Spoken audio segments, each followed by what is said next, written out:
Hello friends, welcome to prepare प्रतिदिन YouTube channel. आज हम लोग ईवीएस के 50 इंपॉर्टेंट क्वेश्चन देखेंगे जो कि एनसीईआरटी बेस्ड होंगे। स्टार्ट करते हैं। क्वेश्चन नंबर 1 है, कुडुख कहाँ के लोगों की बोलचाल की भाषा है? मिजोरम, मणिपुर, अरुणाचल प्रदेश या झारखंड? कुडुख कहाँ के लोगों की बोलचाल की भाषा है? तो आंसर है झारखंड। कुडुख झारखंड के लोग कुडुख भाषा बोलते हैं। भारत के किस क्षेत्र को ठंडा रेगिस्तान कहा जाता है? लद्दाख, लेह, ऊटी या मनाली? तो लद्दाख को कहा जाता है ठंडा रेगिस्तान। निम्नलिखित में से किस जानवर के आगे के दांत हमेशा बढ़ते रहते हैं? गिलहरी, छिपकली या फिर बिल्ली या सांप? तो गिलहरी के आगे के दांत हमेशा बढ़ते रहते हैं। क्वेश्चन नंबर 4 है, किस राज्य में तोरन का अर्थ जंगल होता है? असम, मिजोरम, झारखंड या उड़ीसा? तो किस राज्य में तोरन का अर्थ जंगल होता है? तो झारखंड में तोरन का अर्थ जंगल होता है। बिहार में मधुबनी चित्रकला बहुत प्रसिद्ध है। यह किससे बनाई जाती है? सोने के पाउडर से, पिसे हुए चावल के घोल में रंग मिलाकर या फिर तेल के रंगों से या केवल हल्दी और चूने से? तो पीसे हुए चावल के घोल में रंग मिलाकर बनाया जाता है मधुबनी चित्रकला। बी। क्वेश्चन नंबर 5 है, असम में पाए जाने वाले बांस के खंभों पर बने घरों की ऊंचाई कितनी होती है? 3 से 3.5 मीटर या 10 से 12 फीट या 102 मीटर या 5 मीटर? तो असम में पाए जाने वाले बांस के खंभों के बने घरों की ऊंचाई होती है 10 से 12 फीट। बी। फिर हाथियों के झुंड के बारे में कौन सा कथन सही है? झुंड में केवल नर हाथी होता है, या सबसे बुजुर्ग हथनी झुंड की नेता होती है, या एक झुंड में 20 से 25 वयस्क हथनियाँ होती है, या फिर हाथियों को पानी और कीचड़ में खेलना पसंद है? तो सबसे बुजुर्ग हथनी झुंड की नेता होती है। ये कथन सही है। बी। और फिर क्वेश्चन नंबर 8 है, राजस्थान का खेजड़ी गांव किसके लिए प्रसिद्ध है? खेजड़ी के पेड़ की रक्षा के लिए, हाथियों के लिए, या बाघों के लिए, या पानी के संरक्षण के लिए? तो राजस्थान का खेजड़ी गांव खेजड़ी पेड़ों की रक्षा के लिए प्रसिद्ध है। हाथी के बारे में सही कथन चुनिए। एक बड़ा हाथी एक दिन में 200 किलो से ज़्यादा पत्तियां खा लेता है, या हाथी बहुत आराम करते हैं और दिन में 10 घंटे सोते हैं, या फिर 3 महीने के हाथी के बच्चे का वजन लगभग 100 किलो होता है, या फिर ऑप्शन नंबर डी है, हाथी दिन में 8 से 10 घंटे सोते हैं। तो सही कथन है कि 3 महीने के हाथी के बच्चे का वजन लगभग 100 किलो होता है। क्वेश्चन नंबर 10 है, मधुमक्खी पालन के लिए सबसे अच्छा समय कौन सा है? जनवरी से मार्च, अप्रैल से जून, या अक्टूबर से दिसंबर, या जुलाई से सितंबर? तो मधुमक्खी पालन के लिए सबसे अच्छा टाइम अक्टूबर से दिसंबर है। बिहार में लीची के फूल किस महीने में खिलते हैं? जनवरी में, फरवरी में, मार्च में, या अप्रैल में? तो बिहार में लीची के फूल खिलते हैं फरवरी में। मानो वो गुलाब के फूल है। एनीवे, क्वेश्चन नंबर 12 है, गांधी धाम में रहने वाला व्यक्ति यदि भोपाल और हैदराबाद जाना चाहता है तो उसकी दिशा क्या होगी? दक्षिण, पूर्व और दक्षिण, पूर्व और उत्तर, पश्चिम और दक्षिण, या दक्षिण पश्चिम और पूरब? तो गांधी धाम में रहने वाला व्यक्ति यदि भोपाल और हैदराबाद जाना चाहता है तो उसकी दिशा होगी दक्षिण, पूर्व और दक्षिण। हमारे देश में क्वेश्चन नंबर 13 है, हमारे देश में ऐसे गांव हैं जहां भारी बारिश के कारण घर जमीन से 10 से 12 फीट ऊंचे बांस के खंभों पर बने होते हैं। यह गांव कहाँ स्थित है? लद्दाख में, असम में, उड़ीसा में, या राजस्थान में? तो ऐसे गांव असम में होते हैं। क्वेश्चन नंबर 14 है, नीचे दिए गए नीचे दिए गए जीवों के किस समूह में उत्कृष्ट दृष्टि होती है और वे मनुष्य की तुलना में 4 गुना अधिक दूरी तक वस्तुओं को देख सकते हैं? कौवा, चील या बुलबुल, या चील, बाज और गिद्ध, या फख्ता, कौवा, मोर, या कबूतरी, तोता, कौवा। तो बोलते हैं ना कि बिल्कुल बाज की जैसी नज़र, तो चील, बाज और गिद्ध की दृष्टि मनुष्य की तुलना में 4 गुनी ज़्यादा होती है। बी। ओके, निम्नलिखित में से कौन सी एजेंसी पर्यावरण संरक्षण से संबंधित है? सीपीसीबी, या इसरो, या एनसीईआरटी, या यूजीसी? तो सीपीसीबी पर्यावरण संरक्षण से संबंधित है। ए।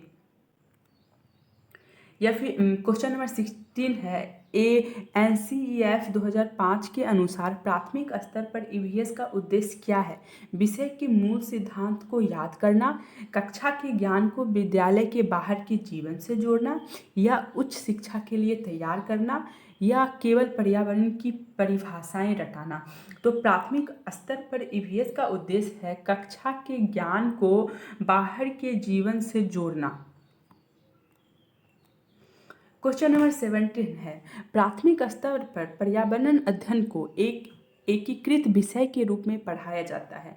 इसका अर्थ है कि यह विज्ञान, सामाजिक अध्ययन और पर्यावरण शिक्षा को जोड़ता है, या फिर इसमें केवल गणित और विज्ञान पढ़ाया जाता है, या इसमें भाषा, गणित शामिल है, या इसमें केवल सामाजिक विज्ञान पढ़ाया जाता है? तो प्राथमिक स्तर पर जो ईवीएस पढ़ाया जाता है इसमें यह विज्ञान, सामाजिक अध्ययन और पर्यावरण शिक्षा को जोड़ता है। क्वेश्चन नंबर 18 है, ईवीएस की कक्षा में रोल प्ले एक महत्वपूर्ण शिक्षण विधि है क्योंकि बच्चे इससे बहुत खुश होते हैं, या फिर यह बच्चों को अपनी बात रखने और संदर्भ में समझने का अवसर देती है? ऑप्शन नंबर सी है, यह शिक्षक का काम आसान करती है। ऑप्शन नंबर डी है, यह परीक्षा में अच्छे अंक दिलाती है। तो ईवीएस कक्षा में रोल प्ले यह बच्चों को अपनी बात रखने और संदर्भ में समझने का अवसर देती है। देश में निम्नलिखित में कौन सा राज्य ठंडा रेगिस्तान है? लद्दाख, मेघालय, दार्जिलिंग, या जैसलमेर? तो लद्दाख हमारे देश का ठंडा रेगिस्तान है। क्वेश्चन नंबर 20 है, पर्यावरण अध्ययन में बच्चों का मानचित्र पढ़ाने की क्षमता का विकास करता है रिकॉर्डिंग कौशल, स्थान की सापेक्ष स्थिति को समझने की क्षमता, या ड्राइंग कौशल में सुधार, या फिर ऑप्शन नंबर डी है गणना करने का कौशल? तो पर्यावरण अध्ययन में बच्चों को मानचित्र पढ़ाने की क्षमता का विकास करता है स्थान की सापेक्ष स्थिति को समझने की क्षमता। ओके, क्वेश्चन नंबर 21 है, ईवीएस कक्षा में कहानियाँ और कविताओं का उपयोग करने का मुख्य उद्देश्य क्या है? केवल समय बिताना, रटने की क्षमता बढ़ाना, या संदर्भ युक्त सीखने का वातावरण प्रदान करना और कल्पनाशीलता का विकास करना, या बच्चों का मनोरंजन करना? तो ईवीएस कक्षा में कहानियाँ और कविताओं का उपयोग करने का मुख्य उद्देश्य है संदर्भ युक्त सीखने का वातावरण प्रदान करना और फिर कल्पनाशीलता का विकास करना। सी। ओके, क्वेश्चन, घोंसला कहाँ बनाती है? पेड़ की सबसे ऊंची टहनी पर, पत्थरों के बीच, खाली जगह में, या झाड़ियों में, या जमीन पे? तो कलचरी अपना घोंसला पत्थरों के बीच बनाती है। ओके, क्वेश्चन नंबर 23 है, कौवे के घोंसले में कौन अंडे देता है? कबूतर, कोयल, या तोता, या गौरैया? तो कौवे के घोंसले में कोयल अंडा देती है। कौन सा पक्षी अपनी गर्दन को झटके से पीछे घुमा सकता है? उल्लू, कौवा, मैना, या कबूतर? तो मैना अपने गर्दन को आगे पीछे कर सकता है झटके से, मतलब सी। ओके, उल्लू अपनी गर्दन को काफ़ी हद तक किस दिशा में घुमा सकता है? 90 डिग्री, 180 डिग्री, 360 डिग्री, या पीछे की तरफ? तो उल्लू अपनी गर्दन को पीछे की तरफ घुमा सकता है। डी। ओके, निम्नलिखित में से किस जानवर के दांत पत्तों को काटने और कुतरने के लिए आगे बड़े होते हैं? बिल्ली, गिलहरी, बंदर या गाय? तो गिलहरी के दांत आगे होते हैं कुतरने के लिए। नेक्स्ट, नल्ला माडा आंध्र प्रदेश में है। मुजफ्फरपुर गांव किस राज्य में स्थित है? तेलंगाना में, आंध्र प्रदेश में, कर्नाटक में या फिर तमिलनाडु में? तो ये आंध्र प्रदेश में है, बी। अबू धाबी की मुद्रा क्या है? डॉलर, रुपया, दिरहम या रियाल? तो अबू धाबी की मुद्रा है दिरहम, सी। रेगिस्तान ओक के बारे में निम्नलिखित में कौन सा कथन सही है? यह भारत में पाया जाता है, इसकी जड़ें बहुत गहरी होती है और पानी तक पहुंच जाती है, यह एक झाड़ी है, इसकी पत्तियां बहुत घनी होती है। तो डेजर्ट ओक के बारे में कौन सा सही है? तो इसका सही आंसर है, इसकी जड़ें बहुत गहरी होती है और पानी तक पहुंच जाती है। क्वेश्चन नंबर 30 है, बिहू त्यौहार किस राज्य में मनाया जाता है? बिहार, असम, केरल या पंजाब? तो बिहू त्यौहार जो कि है असम का फेस्टिवल है, ये बी, असम में मनाया जाता है बिहू। ओके, क्वेश्चन नंबर 31 है, पोचमपल्ली बुनाई की कला किस राज्य से संबंधित है? कर्नाटक, तेलंगाना या फिर तमिलनाडु या केरल? तो यह तेलंगाना से संबंधित है, पोचमपल्ली बुनाई की कला। ओके, कर्णम मल्लेश्वरी के बारे में सही कथन चुनिए। वह एक अंतर्राष्ट्रीय ख्याति प्राप्त मुक्केबाज है, वह एक वेट लिफ्टर है और उन्हें कई मेडल जीते हैं उन्होंने। या फिर यह कर्नाटक की रहने वाली है, या उन्होंने 10 किलो का वजन उठाया था। तो इनमें से सही कथन है कि वह एक वेट लिफ्टर है और उन्होंने कई मेडल जीते हैं। क्वेश्चन नंबर 33 है, फूलों की घाटी किस राज्य में स्थित है? जम्मू और कश्मीर, उत्तराखंड, हिमाचल प्रदेश और सिक्किम?